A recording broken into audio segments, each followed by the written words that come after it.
I got these animals on a bit of a distiller grains and corn. Over the next 4 days, it's supposed to be hot. It's supposed to be around a 92, 93.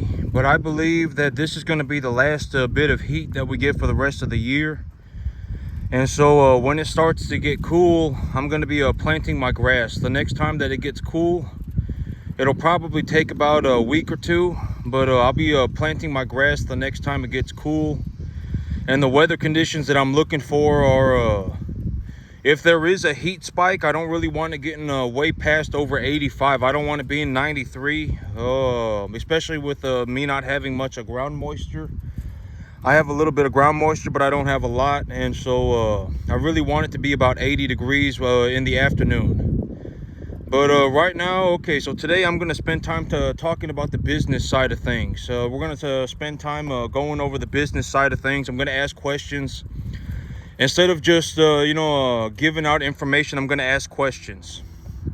And so in terms of the business side of things, what did I do? What did Farmer Howard do to mitigate, or what has Farmer Howard done in terms of his preparing himself for taxes? What has he done? Why do I say that why am I saying that legally my income tax burdens are going to be borderline zero? Why? What did I do? Right? I mean, what did I do? What did I do to make that so? So pause the video and answer the question. The answer is in terms of, and I've always said that the answer in terms of, if I really want to know exactly how much I owe in terms of my income tax, I'm going to ask my CPA. But the big idea of a plan is to put me in the right direction. As long as I'm going in the right direction and I'm not just completely incorrect, then it doesn't matter. And so why is my income tax burdens going to be nearly zero? Very close to zero. Why? Because every time that I purchase cattle, I get a tax write-off, I get a tax deduction. By the end of the year, the cattle that I'm holding on to for next year, I get half of those animals. I get half of the cost of those animals as a tax deduction. And then I also leveraged myself for a new tractor. So that is how I reduced my income tax burdens to nearly zero. I purchase cattle. By the end of the year, I get to deduct half of the cost of the cattle that I'm holding on to for next year. I get to deduct half the cost. And I've also purchased myself a new tractor. That new tractor is also a tax write-off. And then I also have animal feed, right? I have feed and et cetera, medications and et cetera, right? I have all that stuff. So all of that stuff is a tax write-off. All of that stuff is a tax deduction. So that is what I have done this year to get myself ready for taxes coming up here in about a few months. Maybe in about half a year, maybe in about 6 months, maybe in about 5 months, I'll have to pay taxes, right? It's time to get the taxes filed. I have about 4 months. And when I go and talk to my CPA, if he says that I owe a lot of money, let's say by January, I go and I talk to my CPA about my taxes, and he says that I owe a lot of money, then I can just purchase more assets. I can buy more equipment. I can purchase more cattle, whatever I want to do, right? I mean, and then I can write that off as my tax, as an income tax deduction. And so yesterday, in terms of I'm gonna talk about the business side of things. In terms of the business side of things, yesterday I was talking about, the banker was telling me that I can get myself a loan for $400,000, right? The banker was telling me that I can get a loan for $400,000 to purchase more cattle if I wanted to. So in this situation, I've always said that I'm a very predictable person. After a while, you will understand, you should be able to just know exactly what I'm going to do.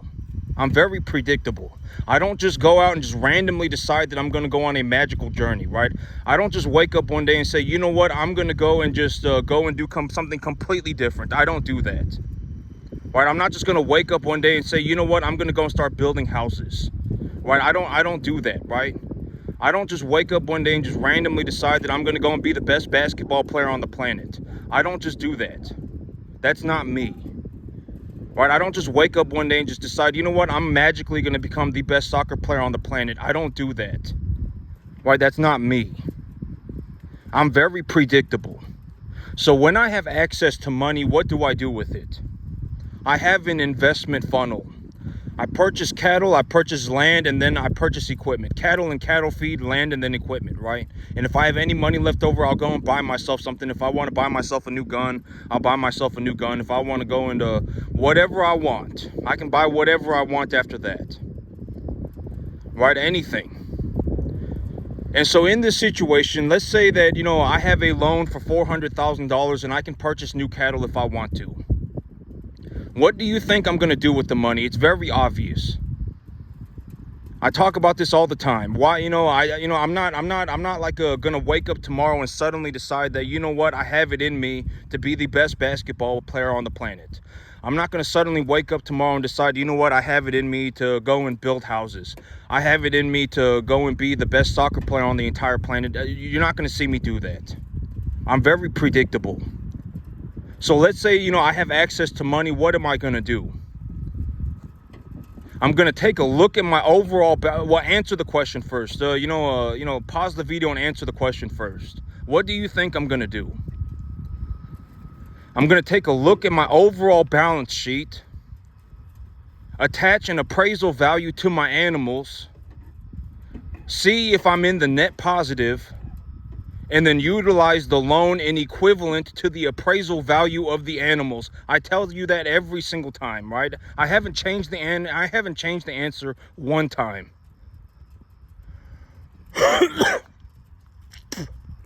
Am I just going to go and take the maximum amount of money that I can? Am I going to leverage myself to the eyeballs to go on a magical journey? No, I'm not. Am I just going to take, am I going to take all of the money that I can and then just go on a mystical, magical adventure? No, I'm not. I've always said that if you throw money at something and expect it to work, you're bound to blow yourself up. Eventually, you will blow yourself up. It's only a matter of time. It's not a matter of if, it is a matter of when. If your big idea is you're going to throw money at something until it works, you will blow yourself up. It's only a matter of time. So what do you think I'm going to do? I'm going to do the exact same thing that I've been doing the entire time. I'm going to take a look at my balance sheet, attach an appraisal value to my animals, see how net positive I am on the appraisal value of my animals, anticipate the future unrealized gains, and then take a loan for the appraisal value to essentially put myself at a net zero balance. Why? Because if I'm at a net zero balance, it does not matter. I'm at zero risk. It's practically zero risk. If I wanted to pay off all of my loans today, I could. Right? It doesn't matter. I could just liquidate and then just pay off my loans. I'm right back to where I was from the very beginning. Right? And then and very realistically, let's take a very realistic example. Let's say that I've talked about when I leverage for cattle and then I pay off the cattle debt, I'm actually not utilizing any money. I'm just transferring my earned money into the equity of my herd, right? I talk about this all the time. Like if I have a herd that is worth 40 grand, let's say 40 grand, right? I have a herd that is worth 40 grand and I have a loan for 40 grand. And when I sell, and I raise the animals to a whatever, and I sell the 5 biggest animals that I have, and I make $6,500. Well, I take that $6,500 and I pay back $6,500 of my $40,000 in debt. I have not actually spent $6,500. That $6,500 has been transferred from earned income into the equity of my herd. The money is now being stored in my cattle. Right? I talk about this all the time. And any time that I realize that I am very far in the positive, if I take a look at my balance sheet and I realize that I am very far in the positive, I am massively in the green, then I can take a loan for the appraisal value of my herd. And if I take a loan for the appraisal value of my herd, then that just puts me at a net zero. It doesn't matter. I could pay off all of my loans tomorrow if I felt like it. Right? I mean, that's what I've been doing for the entire time, right? I mean, I have not changed the answer. I'm a very predictable human being. I act in a very predictable way. This is exactly what I do when I get money. This is exactly how I utilize it. I'm not just going to wake up tomorrow and suddenly decide that I can become the greatest basketball player on the planet. Right? You're not going to see me go on mystical, magical adventures. Right? I mean, you're not going to see me go on La La Land journeys. I'm not just going to wake up tomorrow and suddenly decide, you know what, I'm going to go and build houses. That's not me. Right? I mean, and this might be the most successful cattle farm on the entire planet.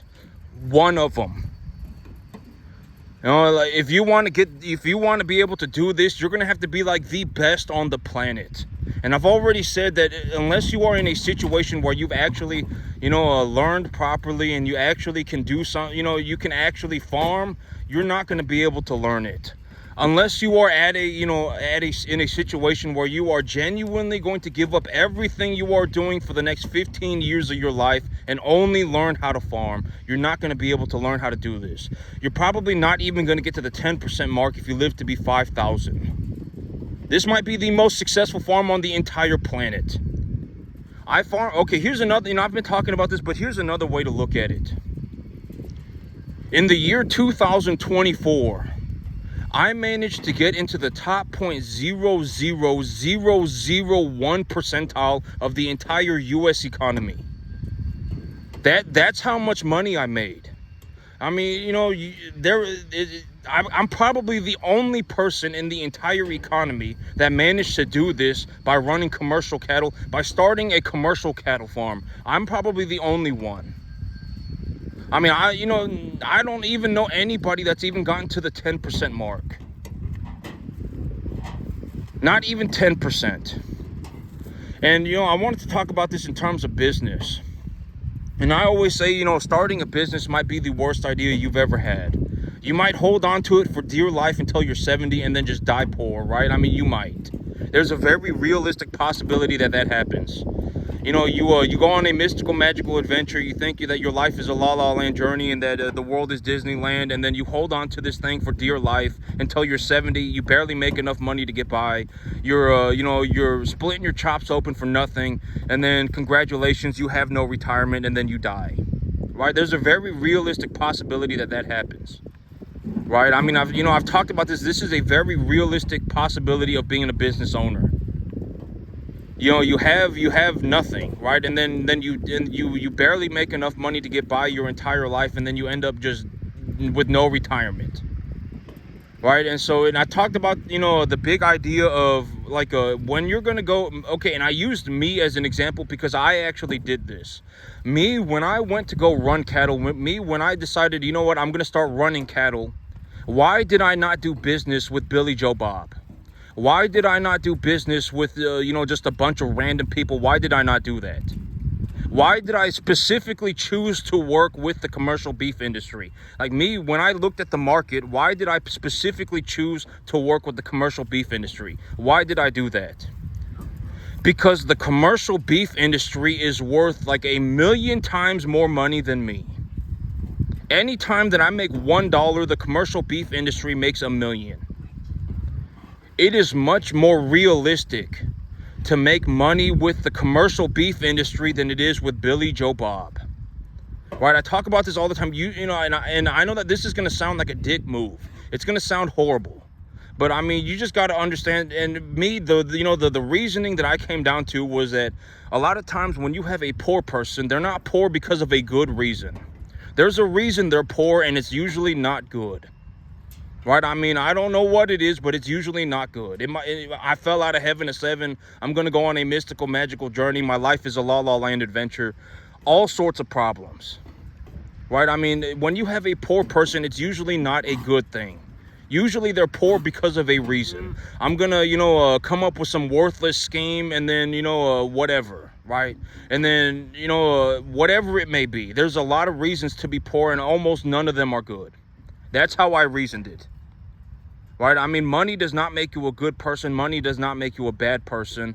At the end of the day, everybody's a bad person, right? I mean, let's just be honest with ourselves. Nobody, it's like, congratulations. It's like, imagine you went to heaven right now and God just started listing off things, right? Oh, you killed 175,000 chickens. You killed 750 cattle. You ate throughout your lifetime, you ate 200,000 pounds of chicken, and you ate 1,000 pounds of beef.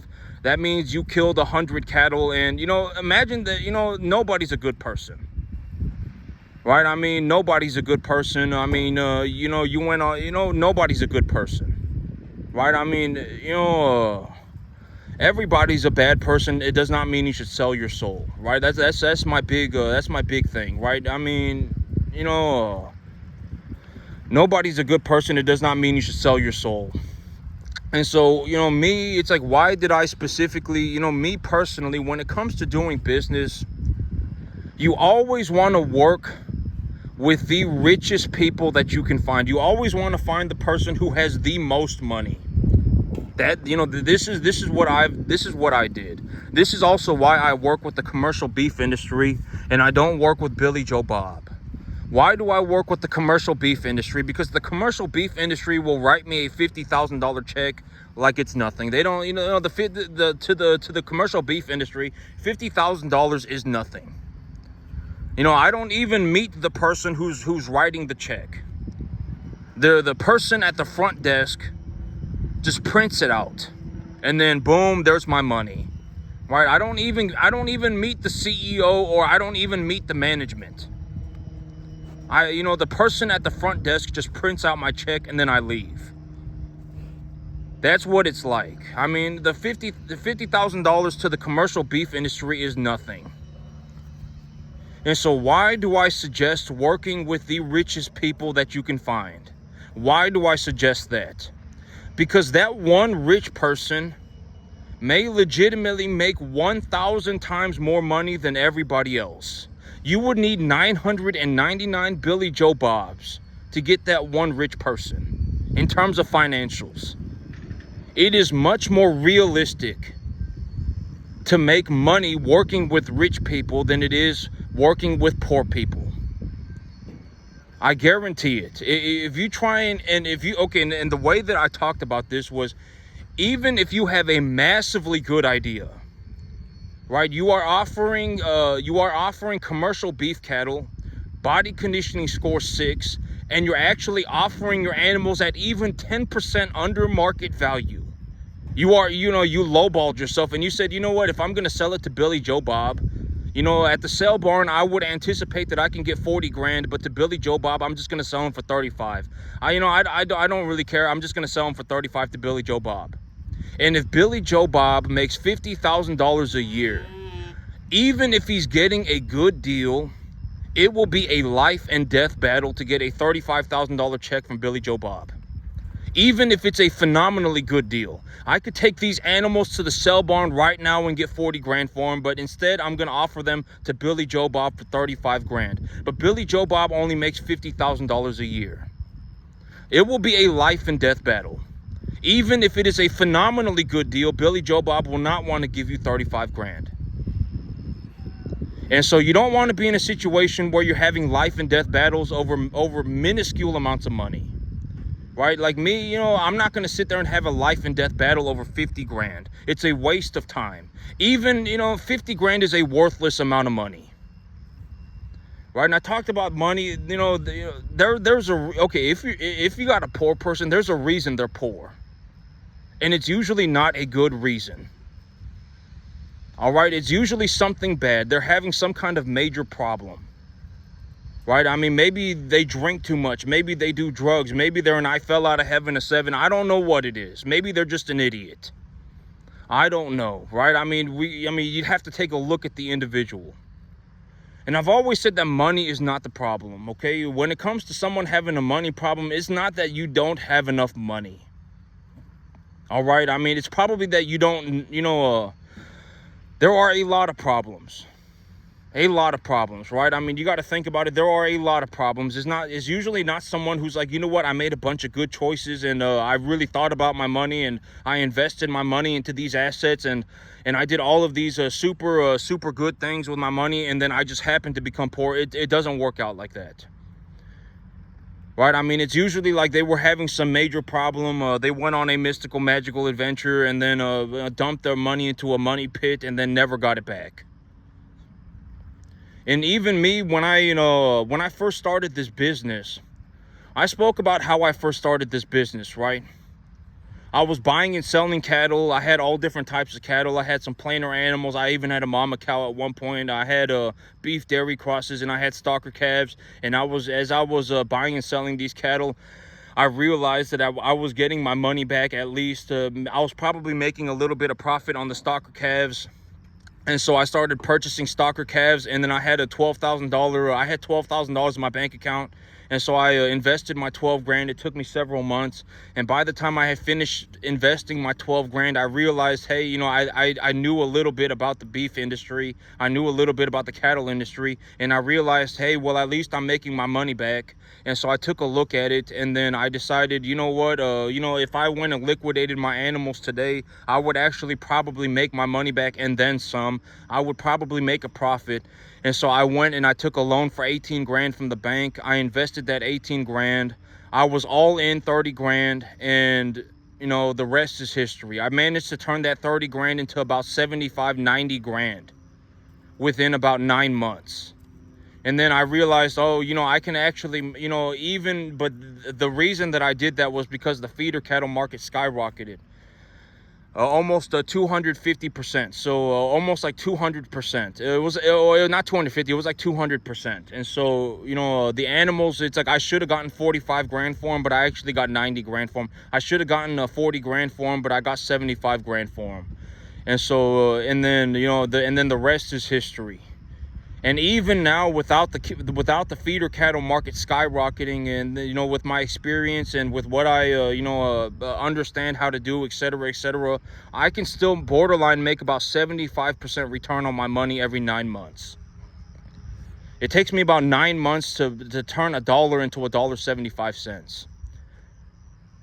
And when I take a look at what I did over the overall broader U.S. economy, it put me in the top 0.00001 percentile of the entire U.S. economy. I mean, there's only 20 to 30,000 people in the entire country that made as much money as me over the last year. Out of 333.4 million people, there are only 20 or 30,000 people in the entire country that made as much. And another way to think about it is the amount of money that I made over about the last maybe about 500 days. Most people will not make this much money in their entire life, even if they live to be 100 years old. That's another way to look at it. I mean, I made a ballistic amount of money. And I gave all of the information away for free. And I've always said that, the thing about this whole thing is that what's the one thing you never do? Let's say like by some random chance, you actually happen to meet a rich person. It was random chance. No, you don't know how it, you just one day you just happen to meet a rich person. And this rich person was legitimately in a situation where it's like this guy may be 1 in 10 million. This guy might be 1 in a million, or this guy might be 1 in 100,000. It's a 0.00001% chance. Right? I mean, it's almost unheard of. No one's ever seen anything like this before. And you actually have, like, let's say that you happen to live next to Warren Buffett.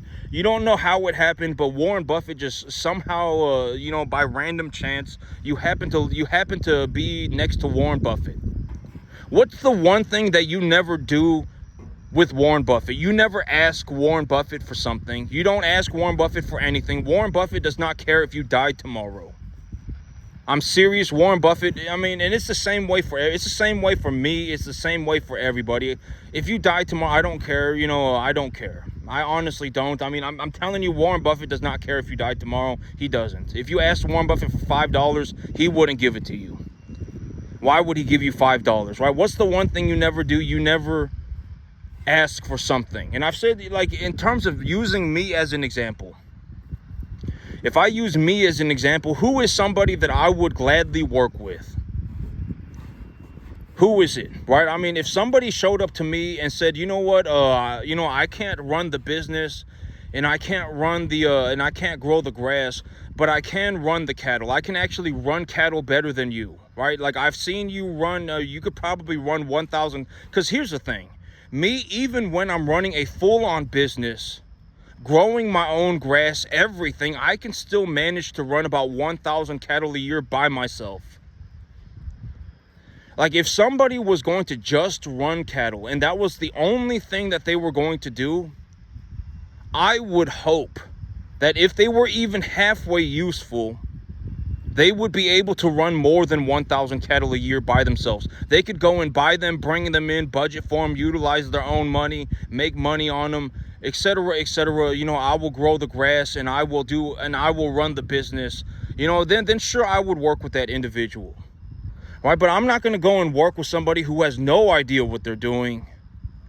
Legitimately, I fell out of heaven a 7, and if I even attempted to work with them, they would actually make me do worse. Why would I work with that individual? The person sucks. Right? I mean, you don't want to surround yourself with losers, right? I mean, it's like there's a reason why these people failed. You want to find successful people, okay? And that's going to sound horrible, and but I'm just going to say it for what it is. You want to work with the best people that you can find. The best. You don't want to be in a situation where you've turned yourself into some saint and you believe that you can save people, right? I mean, you can't save the average person. The damage has already been done. It's too late. If by some miracle, you've actually, like, and I was talking about this, but if by some miracle I managed to turn one person from a poor person into a not poor person, even if I turned you from a poor person into a broke person, I would consider that a miracle. Most of the time, by the time you've become poor, it's usually a death sentence. It usually is. You're usually almost always going to die that way. You cannot fix it. But if by some miracle you've actually gone out of, your life is a La La Land adventure, you fell out of heaven a 7, you're on a mystical, magical journey, if you're coming up with some worthless scheme, if you've actually managed to break out of that, and now you're a broke person, and now you're actually thinking about money. Well, I always say 99.9999% of the time I'm thinking about money. I don't think about anything else. Am I going to sell my soul for it? No, I'm not. Am I going to go and do something horribly immoral for it? No, I'm not. But, in terms of me running my beef cattle and just running my beef cattle business, I'm completely okay with it. I've already made my peace with God about it.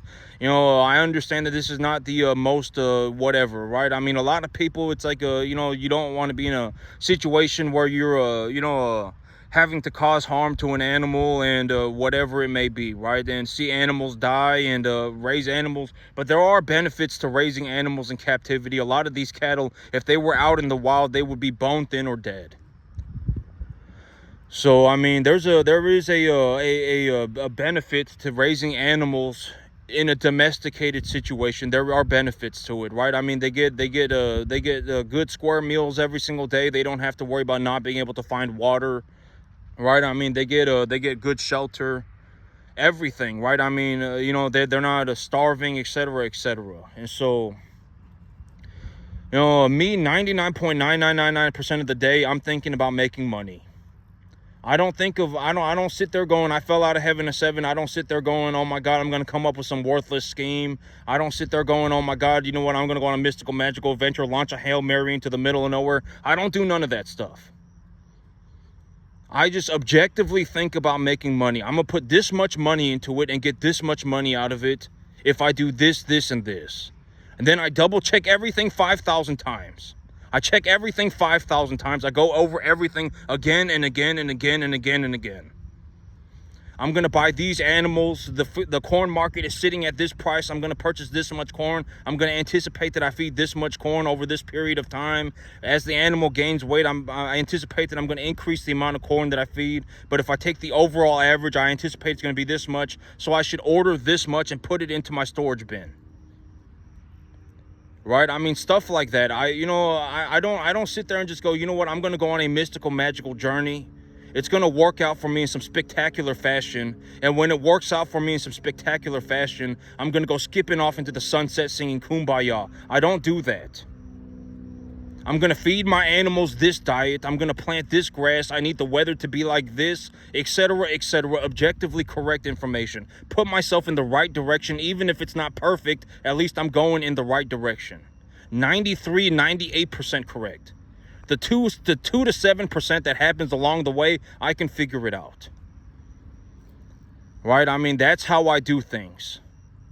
I don't just go, oh my God, I'm going to go on a magical adventure and just start buying cattle, and then I'm just going to start feeding them whatever, and then everything's just going to work out for me in a magical fashion. I don't do that. I'm going to put them on this diet, put them on this medication, put them on these vaccinations, buy these type of cattle for this price, and then I anticipate to sell them for this price when they are at a body conditioning score of this and a weight of this. And I anticipate they're going to eat this much food. It's going to cost me this much to buy that food, and that's how I do things. And it puts me in the right direction. It's not just some mystical, magical journey that needs to work out for me in a spectacular fashion. That's how I do things. And when we consider how much money I make running these cattle, maybe there's a reason why I make so much money running cattle, right? Maybe we should consider that. This guy legitimately ended up making top 0.00001 percentile money in the hardest conditions you could ever imagine. He started his own cattle farm. It was the worst thing you could ever imagine. And he ended up making so much money. He ended up in like the 0.00001 percentile of the entire U.S. economy of 2024. Maybe there's a reason why this guy did it. We should take a look at that. Right? I mean, maybe we should consider what he's talking about. Right? I mean, use your common sense. Don't be an idiot. Right? I mean, this was like the hardest. I mean, this would have been like the hardest things that you could have ever imagined in your entire existence. Most people, like, if you go and start a farm tomorrow, you will like legitimately get crushed by the workload. I mean, it was almost impossible. This, like, me having succeeded to this rate was borderline 0%. It was almost impossible. It was the most difficult thing that I could have ever imagined. And, and it's like when we take a look at me as a broader reality, just a generality, in terms of not me, but in terms of like just what was happening in the entire country in terms of a number. I managed to make it to the near top of 2024, the near top. I made more money than 99.9999% of the entire country. And I managed to I managed to do it by doing the most difficult thing that almost anybody could ever imagine. I started my own cattle farm. I mean, it's almost a 0 percentile of making it. And maybe we should consider that as part of the equation. Here is a guy that legitimately made it in almost the most impossible situation you could have ever imagined, and he makes so much money that he can do whatever he wants. We should take a look at what he's doing. Maybe he actually knows something. Maybe he's actually kind of useful. Right? I mean, maybe we should think about it. And, and I've always said it doesn't matter. When it comes to money, money is money. Money is money. It's a number going in and out of the bank account. It doesn't matter. It doesn't matter what anybody thinks. The amount of, if I make $16,000, if I make $15,000, if I make $20,000, then I've made $20,000. right? I mean, it's not like, oh my God, you know, I made $20,000, but I didn't actually make $20,000, right? I actually only made, 19. It's not. I mean, I only made, it doesn't work like that. If I put $20,000 into my bank account, then I put $20,000 into my bank account. If I started a business when a business did not exist, then I started a business when a business did not exist. I started this business by myself. This business did not exist until I got here. I started this by myself. And that has a monetary value. Is that up for debate? No, it's not. Me having started my own business has a monetary value to it. That is not up for debate. That is a fact.